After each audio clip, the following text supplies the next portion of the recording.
ഇന്ന് നമ്മളൊരു basic chocolate sponge കേക്കാണ് കേട്ടോ ചെയ്യുന്നത്. നല്ല സോഫ്റ്റിൽ നല്ല ടേസ്റ്റിൽ ഉണ്ടാക്കിയെടുക്കാൻ പറ്റുന്ന ഈ ഒരു കേക്ക് ഓവനിലും ചെയ്യുന്നുണ്ട്, ഓവൻ ഇല്ലാത്തവർക്ക് വേണ്ടിയിട്ടും ചെയ്യുന്നുണ്ട്. അപ്പോൾ ഇതെങ്ങനെയാണ് ചെയ്യുന്നതെന്നുള്ളത് നോക്കാം. അപ്പോൾ നമുക്ക് ആദ്യം കേക്കിലേക്ക് ആവശ്യമായിട്ടുള്ള പൊടികളൊക്കെ അരിച്ച് മാറ്റി വെക്കാം. അതിനായിട്ട് ഞാനിവിടെ 1 കപ്പ് മൈദ എടുത്തിട്ടുണ്ട്. 1 കപ്പ് എന്ന് പറയുമ്പോൾ 250 ml കപ്പിലാണ് എടുത്തിട്ടുള്ളത്. മൈദ ഒരുപാട് കുത്തി നിറച്ചെടുക്കരുത് കേട്ടോ. പിന്നെ നമ്മളിതൊരു ചോക്ലേറ്റ് സ്പോഞ്ച് കേക്ക് ആയതുകൊണ്ട് തന്നെ ഈ ഒരു എടുത്തിട്ടുള്ള മൈദയിൽ നിന്നും കറക്റ്റ് ഒരു 2 ടേബിൾ സ്പൂൺ മൈദ എടുത്ത് മാറ്റുകയാണ്. ഇത് 1 ടേബിൾ സ്പൂൺ കറക്റ്റാണ് കേട്ടോ. എന്നിട്ട് അതിന് പകരം ഇതിലേക്കൊരു 2 ടേബിൾ സ്പൂൺ കൊക്കോ പൗഡറാണ് ചേർത്ത് കൊടുക്കുന്നത്. ഞാനിവിടെ ഹെർഷേസിൻ്റെ കൊക്കോ പൗഡറാണ് ഇവിടെ എടുത്തിട്ടുള്ളത്. അപ്പോൾ നമുക്ക് നല്ല ഡാർക്ക് കൊക്കോ പൗഡർ ഇപ്പോൾ നാട്ടിലൊക്കെ വാങ്ങിക്കാൻ കിട്ടുന്നതിന് ബ്ലാക്ക് ഫോറസ്റ്റ് കേക്കിനൊക്കെ നല്ല ഡാർക്ക് കളർ കിട്ടാനായിട്ട് അത് കയ്യിലുണ്ടെന്നുണ്ടെങ്കിൽ അത് ഇട്ട് കൊടുക്കുക. പിന്നെ ഈ ഒരു കൊക്കോ പൗഡറിൻ്റെ അളവ് നിങ്ങൾക്ക് കുറച്ചുകൂടെ കൂടുതൽ വേണമെന്നുണ്ടെങ്കിൽ ഒരു 3/4 കപ്പ് മൈദ 1/4 കപ്പ് കൊക്കോ പൗഡർ എന്നുള്ള രീതിക്കും ഇട്ട് കൊടുക്കുക. എനിക്കിപ്പോൾ അത്രയ്ക്ക് ടേസ്റ്റ് ആ കൊക്കോ പൗഡറിൻ്റെ വേണ്ട, അതുകൊണ്ട് 2 ടേബിൾ സ്പൂണാണ്. പിന്നെ ഒരു 1 ടേബിൾ സ്പൂൺ പാൽപ്പൊടി ഇട്ട് കൊടുക്കുന്നുണ്ട്. അത് ഉണ്ടെങ്കിൽ മതി കേട്ടോ, കുഴപ്പമില്ല. പിന്നെ ഇതിലേക്ക് 1 ടീസ്പൂൺ ബേക്കിംഗ് പൗഡർ. അത് ഞാൻ കറക്റ്റ് അളന്ന് വെച്ചിട്ടുള്ള ബേക്കിംഗ് പൗഡറാണ്. ബേക്കിംഗ് പൗഡർ ഒന്നും കൂടി പോകരുത് കേട്ടോ, അപ്പോൾ കേക്ക് നമുക്ക് കറക്റ്റ് കിട്ടുകയില്ല. പിന്നെ അതുപോലെ തന്നെ ഒരു 2 നുള്ള് ബേക്കിംഗ് സോഡ, അതായത് ഒരു 1/4 ടീസ്പൂണിൻ്റെ അടുത്ത്. ഈ ബേക്കിംഗ് സോഡ കൂടിപ്പോയാലും നമുക്ക് കേക്ക് ചിലപ്പോൾ ഫ്ലോപ്പ് ആവാൻ ചാൻസ് ഉണ്ട് കേട്ടോ, അപ്പോൾ അതൊന്ന് നോക്കിയിട്ട് മാത്രം ഇട്ട് കൊടുത്താൽ മതി. പിന്നെ ഒരു 2 നുള്ള് ഉപ്പും ഇതിലേക്ക് ചേർത്ത് കൊടുക്കാം. എന്നിട്ട് ഇതെല്ലാം കൂടെ ചേർത്തിട്ട് നന്നായിട്ടൊന്ന് മിക്സാക്കി അരിച്ചെടുക്കണം. ഒരു 2-3 തവണ അരിച്ചെടുക്കുന്നത് തന്നെയാണ് നല്ലത്. കാരണം കൊക്കോ പൗഡർ മൈദയുടെ എല്ലാ ഭാഗത്തും എത്തണം. അതുപോലെ തന്നെ ബേക്കിംഗ് പൗഡറും ബേക്കിംഗ് സോഡയൊക്കെ നന്നായിട്ട് എല്ലാ ഭാഗത്തും എത്തുന്ന രീതിയിൽ ഒരു 2-3 തവണ ഒന്ന് അരിച്ചെടുക്കാം. ഇതിപ്പോൾ ഇവിടെ ഞാൻ 3 പ്രാവശ്യം അരിച്ചെടുത്തിട്ടുണ്ട്. എന്നിട്ട് മൊത്തത്തിലൊന്നങ്ങ് മിക്സാക്കിയിട്ട് ഒരു സൈഡിലേക്ക് എടുത്ത് വെക്കാം. പിന്നെ ഇനി നമ്മളെ കയ്യിൽ ഇൻസ്റ്റൻറ്റ് കോഫി പൗഡർ ഉണ്ടെന്നുണ്ടെങ്കിൽ അത് കുറച്ച് ചേർത്ത് കൊടുക്കാം. അപ്പോൾ അത് ഡയറക്റ്റ് പൊടിയായിട്ട് ചേർക്കരുത്. അത് നമ്മൾ ഒരു ടീസ്പൂൺ എടുത്തൊരു പാത്രത്തിലേക്ക് ഇട്ട് കൊടുത്തിട്ട് അതിലേക്കൊരു 1.5 ടേബിൾ സ്പൂൺ നല്ല തിളച്ചിട്ടുള്ള വെള്ളം കൂടെ ഒഴിച്ചിട്ട് നന്നായിട്ടൊന്ന് മിക്സാക്കി ഒരു സൈഡിലേക്ക് വെക്കുക. അപ്പം ഈ ഒരു കോഫി പൗഡറിൻ്റെ ടേസ്റ്റ് ഇഷ്ടമുള്ളവർക്ക് മാത്രം ഇത് എടുത്താൽ മതി, അല്ലാത്തവർക്ക് ഒഴിവാക്കാം കേട്ടോ. അപ്പോൾ ഇതൊരു സൈഡിലേക്ക് മാറ്റി വെക്കാം. ഇനി നമുക്കിതിലേക്കൊരു 4 മുട്ടയാണ് കേക്കിലേക്ക് വേണ്ടത്. മുട്ട ബീറ്റ് ചെയ്യാനായിട്ട് തുടങ്ങാം. അപ്പോൾ നമ്മൾ 4 എണ്ണം ഒന്നിച്ചിരുന്നേക്കാൾ കുറച്ചുകൂടെ നന്നായിരിക്കും. ഓരോന്നോരോന്ന് അങ്ങ് ബീറ്റ് ചെയ്ത് തുടങ്ങാം. അങ്ങനെ കുറച്ചുകൂടെ നന്നായിട്ട് തോന്നുന്നുണ്ട്. ഇപ്പോൾ നമ്മൾ സ്റ്റാൻഡ് മിക്സറിലൊക്കെ ചെയ്യുന്ന സമയത്ത്, ഇനിയിപ്പോൾ സ്റ്റാൻഡ് മിക്സറല്ല ഹാൻഡ് മിക്സറാണ് കയ്യിലുള്ളതെന്നുണ്ടെങ്കിൽ അത് തന്നെ ആയാലും മതി കേട്ടോ. ഞാനിപ്പോൾ ഇത് ഉള്ളതെന്നിട്ട് എടുത്തു എന്നേ ഉള്ളൂ. ഓരോ മുട്ട ചേർക്കുമ്പോൾ നമ്മളിപ്പോൾ ചെറിയ സ്പീഡിലാണ് വെച്ചിട്ടുള്ളത്. അങ്ങനെ 4 മുട്ട ഇതിലേക്ക് ചേർത്ത് കഴിഞ്ഞാൽ പിന്നെ ഹൈ സ്പീഡിൽ ഇട്ട് കൊടുക്കുക. അങ്ങനെ ഒരു 5-6 മിനിറ്റ് എന്തായാലും നന്നായിട്ടൊന്ന് ഫ്ലഫി ആയിട്ട് വരട്ടെ. ഈ മുട്ടയുടെ ആ ഒരു മഞ്ഞ കളറും വരട്ടെ, അത്യാവശ്യം നല്ലൊരു ക്രീമി വൈറ്റ് കളറായിട്ട് വരണം. ഇതിപ്പോൾ നമ്മൾ സാധാരണ ഇലക്ട്രിക് ബീറ്റർ കയ്യിൽ പിടിച്ചിട്ടുള്ളതാണെങ്കിലും കുറച്ച് കൂടുതൽ സമയം കയ്യിൽ പിടിച്ചാൽ മതി, നമ്മൾ മുൻപൊക്കെ ചെയ്തിട്ടുണ്ടല്ലോ. അപ്പോൾ അത്യാവശ്യം ഒന്ന് മുട്ട ഇതുപോലെയൊക്കെ ആയി വരുന്ന സമയത്ത് ഇതിലേക്ക് പഞ്ചസാര ചേർത്ത് കൊടുക്കാം. പഞ്ചസാരേൻ്റെ അളവ് എന്ന് പറയുന്നത് 1/2 കപ്പ് പ്ലസ് 2 ടേബിൾ സ്പൂൺ പഞ്ചസാര എടുത്തിട്ട് മിക്സിയിലിട്ടിട്ട് ഒന്നങ്ങ് ക്രഷ് ചെയ്തെടുത്തതാണ്. അതായത് നല്ല ഫൈനായിട്ട് പൊടിച്ചെടുത്തിട്ടില്ല. നല്ല ചെറിയ തരികളാണെന്നുണ്ടെങ്കിൽ മിക്സിയിൽ പൊടിക്കേണ്ട ആവശ്യമില്ല കേട്ടോ, അത് ഡയറക്റ്റ് ഇട്ട് കൊടുത്താലും മതി. അപ്പോൾ ഞാൻ ചെറുതായിട്ടൊന്നും ക്രഷ് ചെയ്തെടുത്തിട്ടുണ്ട്. അത് കുറച്ചായിട്ട് ഇതിലേക്ക് ചേർത്ത് കൊടുക്കുക. അപ്പോൾ ഒരു പാകത്തിനുള്ള മധുരം ഉണ്ട്. പിന്നെ നമ്മൾ ക്രീം കേക്കാണല്ലോ ചെയ്യുന്നത്, അപ്പോൾ ഇനി ഷുഗർ സിറപ്പ് ഒക്കെ ഉണ്ടാവുമല്ലോ, അപ്പോൾ അതിന് പാകത്തിന് മധുരം ഉണ്ടാവും. കുറച്ചുകൂടെ മധുരം വേണമെന്നുണ്ടെങ്കിൽ 1 ടേബിൾ സ്പൂൺ കൂടെ കൂടുതൽ എടുത്താൽ മതിയാകും. പഞ്ചസാര ചേർത്ത് കൊടുത്താലും ഒരു 4-5 മിനിറ്റ് കൂടെ എന്തായാലും നന്നായിട്ട് തന്നെ ഫ്ലഫി ആയി വരുന്നത് തന്നെ വെയിറ്റ് ചെയ്യണം കേട്ടോ. പെട്ടെന്ന് ഇത് സ്റ്റോപ്പ് ആക്കരുത്.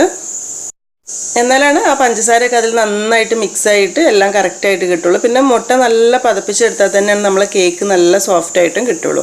അപ്പോൾ ഒരു 5 മിനിറ്റ് കഴിഞ്ഞതിന് ശേഷം ഞാൻ ഒന്ന് ചെറുതാക്കി വെച്ച് കൊടുത്തിട്ടുണ്ട് സ്പീഡ്. എന്നിട്ട് ഇതിലേക്കുള്ള പാല് അതുപോലെ തന്നെ ഓയിൽ കൂടെ ചേർത്ത് കൊടുക്കാം. പിന്നെ അതിന് മുൻപായിട്ട് വാനില എസൻസ് കൂടെ ചേർത്ത് കൊടുക്കുന്നുണ്ട് കേട്ടോ. പാൽ ഓയിലൊക്കെ ചേർക്കുന്നതിന് മുൻപായിട്ടൊരു 1 ടീസ്പൂൺ വാനില എസൻസ് കൂടെ ചേർത്ത് കൊടുക്കാം.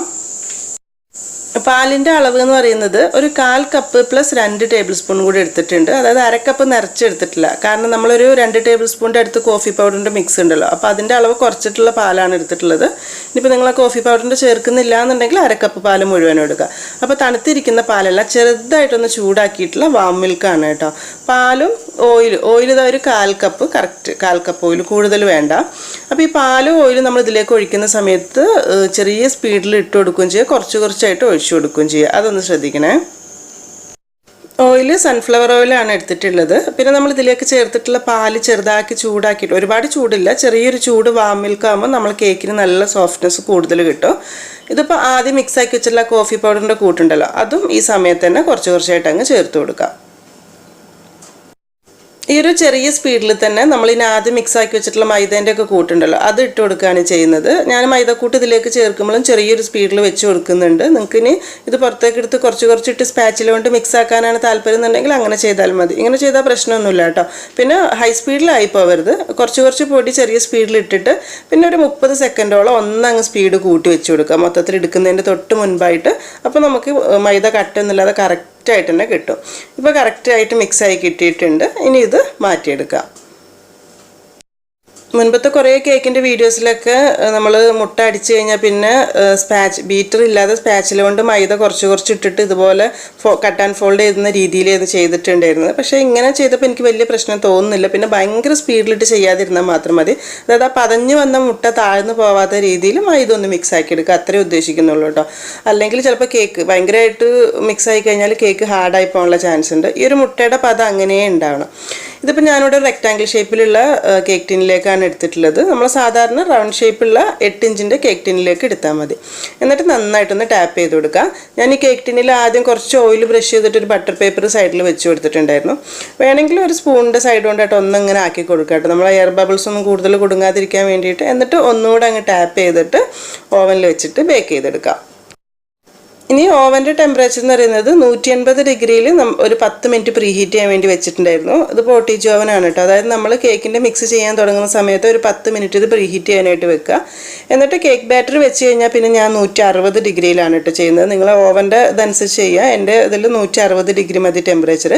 അതിൽ ഈ ഒരു കേക്ക് ടിന്ന്, ഇത് റെക്റ്റാങ്കിൾ ഷേപ്പിലുള്ള കേക്ക് ടിന്ന് കുറച്ച് ബാറ്ററല്ലേ ഉള്ളൂ. അപ്പോൾ അതുകൊണ്ട് ഒരു 20 to 25 മിനിറ്റ് കൊണ്ട് തന്നെ പെട്ടെന്ന് ഒരു 25 മിനിറ്റ് എന്തായാലും മതിയാകും. 30 മിനിറ്റിൻ്റെ ഉള്ളിൽ മതിയാകും ബേക്കായി കിട്ടാനായിട്ട്.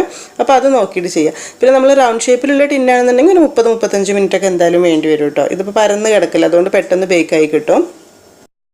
നിങ്ങൾ 180 ഡിഗ്രിയിൽ തന്നെയാണ് കേക്ക് ബേക്ക് ചെയ്യുന്നതെന്നുണ്ടെങ്കിൽ അങ്ങനെ തന്നെ ചെയ്യാം കേട്ടോ. ഞാനിപ്പോൾ ഇത് ചെയ്യുന്നതെന്ന് വെച്ചാൽ എൻ്റെ കേക്ക് 180 ഡിഗ്രിയിൽ ബേക്ക് ചെയ്യാനിട്ടാലും മുകൾ ഭാഗം കരിയുന്ന ഒരു പ്രശ്നം വരലുണ്ട്. അപ്പോൾ അതുകൊണ്ട് 160-ൽ സെറ്റ് ചെയ്തേ ഉള്ളൂ. ഞാനിപ്പോൾ ഇവിടെ 25 മിനിറ്റ് ആയിരുന്നു കൊടുത്തിട്ടുണ്ടായിരുന്നത്. 25 മിനിറ്റ് ഈ ഒരു വലിപ്പത്തിലുള്ള കേക്കിന് എനിക്ക് കറക്റ്റ് തന്നെ ആയിരിക്കും കേട്ടോ. ഞാൻ മുൻപൊക്കെ വീഡിയോയിൽ കാണിച്ചിട്ടുണ്ടല്ലോ. അപ്പോൾ 25 to 27 മിനിറ്റിനുള്ളിൽ കറക്റ്റായിട്ട് ബേക്കായി കിട്ടും. എപ്പോഴും നമ്മൾ പുറത്തെടുക്കുമ്പോൾ ഒരു സ്ക്വയർ വെച്ചിട്ട് നടുഭാഗത്ത് തന്നെ കുത്തി വെക്കുക. അപ്പോഴാണ് കറക്റ്റ് ബേക്കായിട്ടുണ്ടോയെന്ന് അറിയാം. ഇപ്പോൾ മാവൊന്നും ഒട്ട് പിടിക്കുന്നൊന്നുമില്ല, കറക്റ്റായിട്ട് തന്നെ കിട്ടിയിട്ടുണ്ട്. അപ്പോൾ ഇതിന് ചൂടാറാനായിട്ട് മാറ്റി വെക്കാം. ഇനി ബേക്ക് ആയിട്ടില്ലെങ്കിൽ കുറച്ച് സമയം കൂടെ അതിൻ്റെ ഉള്ളിൽ തന്നെ വെച്ച് ബേക്ക് ആക്കണം കേട്ടോ. എന്നിട്ട് ഒന്ന് ചെറുതായിട്ടൊന്ന് അങ്ങ് ചൂടാറുന്ന സമയത്ത്, ഒരുപാട് സമയം ഇതിൽ വെക്കേണ്ട, ആ സമയത്ത് ഇതിൻ്റെ സൈഡൊന്ന് വിടിയിച്ചിട്ട് ഒരു വയർ റാക്കിലേക്ക് കമിഴ്ത്തിയെടുക്കാം. സൈഡിലൊന്നും ഒട്ടി പിടിക്കുന്ന പ്രശ്നമൊന്നും ഉണ്ടാവില്ല. എന്നിട്ട് വെച്ചിട്ടുണ്ടായിരുന്ന ബട്ടർ പേപ്പർ അങ്ങ് മാറ്റിക്കളയുക. ഇതിന് നന്നായിട്ട് ചൂടാറാനായിട്ട് മാറ്റി വെക്കണം. നമ്മളിപ്പോൾ ക്രീം ചെയ്യുകയൊക്കെ ആണെങ്കിലും നല്ല ചൂടാറണം കേട്ടോ. പിന്നെ നല്ല സോഫ്റ്റ് ആയിട്ടുള്ളൊരു കേക്ക് തന്നെയാണ്. ശരിക്കും നിങ്ങൾക്ക് ഉണ്ടാക്കി നോക്കുന്ന സമയത്ത് മനസ്സിലാവും. കാരണം നമ്മൾ ആ മുട്ടയൊക്കെ നന്നായിട്ട് പതപ്പിച്ചെടുത്ത് നല്ല വൈറ്റ് കളറിലാക്കിയെടുത്ത് പിന്നെ ചെറിയ ചൂടുള്ള പാലൊക്കെ ചേർക്കുന്നതുകൊണ്ട് തന്നെ നല്ല സോഫ്റ്റ് ആയിട്ടുള്ള കേക്ക് ആയിരിക്കും കിട്ടുക. അപ്പോൾ ഇതെന്തായാലും നല്ലോണം ചൂടാറി വരട്ടെ.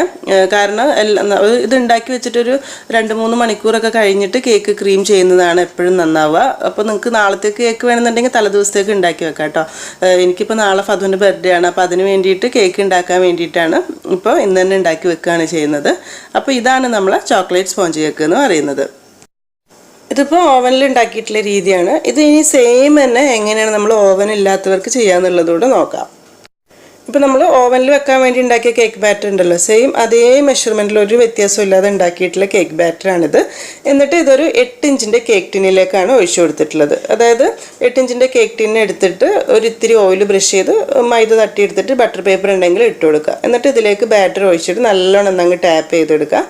എന്നിട്ട് ഞാനിവിടെ ഒരു വലിയ പാത്രത്തിൽ കുറച്ച് ഉപ്പ് ഇട്ടിട്ട് അതൊന്ന് അടച്ച് വെച്ചിട്ട് ഒരു 10 മിനിറ്റ് ചൂടാക്കി എടുത്തിട്ടുണ്ടായിരുന്നു. നമ്മൾ കുറേ വീഡിയോയിൽ ഇത് കാണിച്ചിട്ടുണ്ട്, അതുകൊണ്ടാണ് കൂടുതൽ എക്സ്പ്ലെയിൻ ചെയ്യാത്തത്. അപ്പോൾ ഇനി ഉപ്പില്ലെങ്കിലും കുഴപ്പമില്ല, ആ പാത്രത്തിൻ്റെ ഉള്ളിൽ വെറുതെ ഒരു തട്ട് വെച്ച് കൊടുത്ത് ചൂടാക്കിയിട്ട് വേണമെങ്കിൽ ചെയ്യാം. നമ്മൾ റെഡ് വെൽവെറ്റ് കേക്ക് ചെയ്ത പോലെ തന്നെ. ഇത് ക്ലോസ് ചെയ്യേണ്ട ആവശ്യമൊന്നുമില്ല കേട്ടോ. ഈ ചെറിയ ഹോളൊന്നും അതങ്ങനെ കിടന്നോട്ടെ. എന്നിട്ട് ഇനി ഇത് ബേക്ക് ചെയ്യാനായിട്ട് വെക്കാം. അപ്പോൾ ഇതിൻ്റെ ടൈം എന്ന് പറയുന്നത് ഫസ്റ്റ് വെച്ച ഉടനെ ഒരു 1-2 മിനിറ്റിൻ്റെ അടുത്ത് ഒരു മീഡിയം ഫ്ലെയിമിൽ വെച്ച് കൊടുക്കുക. ആ ചൂട് അങ്ങ് കറക്റ്റ് കിട്ടാൻ വേണ്ടിയിട്ട്. എന്നിട്ട് തീ ഒന്നങ്ങ് കുറച്ച് വെച്ചതിന് ശേഷം ഒരു 45-50 മിനിറ്റ് ചില സമയം, അല്ലെങ്കിൽ ഒരു 40 മിനിറ്റിനുള്ളിൽ തന്നെ ആയി കിട്ടും. അപ്പോൾ ഓരോരുത്തരുടെയും ഗ്യാസിൻ്റെ ഒരു ഫ്ലെയിം തീക്ക് അനുസരിച്ച് ചെറിയ വ്യത്യാസം ഉണ്ടാവും കേട്ടോ. അപ്പോൾ കറക്റ്റ് നോക്കുക, ഒരു 35 മിനിറ്റ് കഴിയുന്ന സമയത്ത് തുറന്ന് നോക്കുക കറക്റ്റ് ബേക്ക് ആയിട്ടുണ്ടോ എന്നുള്ളത്. ഇപ്പോൾ ഒരു 40 മിനിറ്റ് കഴിഞ്ഞിട്ടുണ്ടായിരുന്നു കേട്ടോ. ഇതുപോലെ സ്ക്വയർ കൊണ്ട് കുത്തി വെക്കുന്ന സമയത്ത് നല്ല ക്ലീൻ ആയിട്ട് കിട്ടിയിട്ടുണ്ട് എന്നുണ്ടെങ്കിൽ കേക്ക് ബേക്ക് ആയിട്ടുണ്ടാവും. അപ്പോൾ നമ്മൾ കേക്കിന് ചൂടാറാനായിട്ട് മാറ്റി വെക്കാം. കേക്ക് പതുക്കെ ഒന്ന് ചൂടാറുന്ന സമയത്ത് അതിൻ്റെ സൈഡ് ഒന്ന് വിടിയിച്ചിട്ട് കമിഴ്ത്തി എടുക്കുക. നല്ല ഈസി ആയിട്ട് തന്നെ കിട്ടും, നല്ല സോഫ്റ്റ് ആയിട്ടുള്ള കേക്ക് തന്നെ. അപ്പോൾ നമുക്ക് ഓവൻ ഇല്ലാതെ ഉണ്ടാക്കിയെടുക്കാൻ പറ്റും. ഞാനിപ്പോൾ ഇവിടെ സ്റ്റാൻഡ് മിക്സറിൽ ചെയ്തു എന്ന് വെച്ചിട്ട് കുഴപ്പമില്ല കേട്ടോ. നമ്മളെ കയ്യിൽ ഞാൻ മുൻപത്തെ വീഡിയോയിലൊക്കെ നമ്മൾ ഹാൻഡ് ബീറ്റർ തന്നെയാണ് എടുത്തിട്ടുള്ളത്, ഇലക്ട്രിക് ഹാൻഡ് ബീറ്റർ. അപ്പോൾ അതുകൊണ്ട് ചെയ്താൽ നല്ല സോഫ്റ്റ് കേക്ക് തന്നെയാണ് കിട്ടുക. അപ്പോൾ ഇത്രയാണ് നമ്മൾ ഓവൻ ഇല്ലാതെ ഉള്ളവർക്ക് വേണ്ടിയിട്ടുള്ള കേക്ക്. ഈ ഒരു സ്പോഞ്ച് കേക്ക് വെച്ചിട്ട് നമുക്ക് ചോക്ലേറ്റ് ഫ്ലേവറിൽ ഏത് കേക്ക് വേണമെങ്കിലും ചെയ്യാവുന്നതേ ഉള്ളൂ. അപ്പോൾ ഇനി ചോക്ലേറ്റ് കേക്കൊക്കെ ഉണ്ടാക്കുന്ന സമയത്ത് ഇതുപോലെ ഒരു സ്പോഞ്ച് റെഡിയാക്കുന്നുണ്ടെങ്കിൽ ഫീഡ്ബാക്കൊക്കെ അറിയിക്കുക. അതുപോലെ ഈ ഒരു വീഡിയോ നിങ്ങൾക്ക് ഇഷ്ടമായിട്ടുണ്ടെന്നുണ്ടെങ്കിൽ എന്തായാലും ലൈക്ക് ചെയ്യാനും ഷെയർ ചെയ്യാനും കൂടെ മറക്കരുത് കേട്ടോ. താങ്ക്